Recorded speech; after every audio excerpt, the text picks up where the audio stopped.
саламатсыңдар ма, балалар?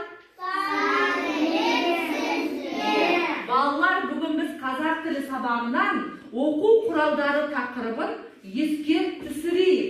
Оқу құралдары. Повторите, пожалуйста. Оқу құралдары. Қайталаймыз. Оқу құралдары. Саша, повтори. Оқу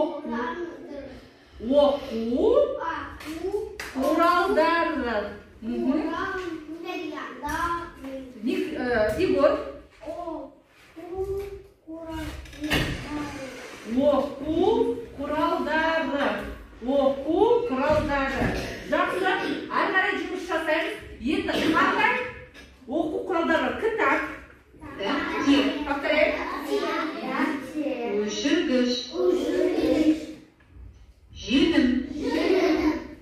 Қайшы. Сызғыш. Қалам.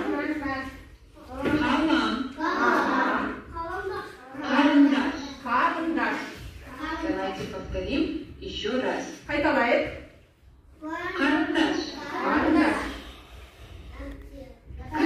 Кітап. Дәптер. Өшіргіш. Желім. Қайшы. Сызғыш. Қалам. Отлично.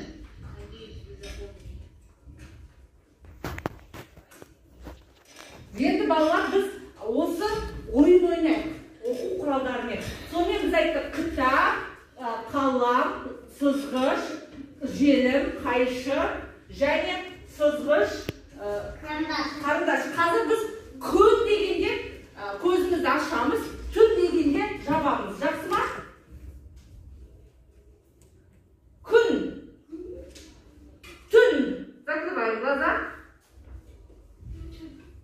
Күн, ашамыз көзімізді.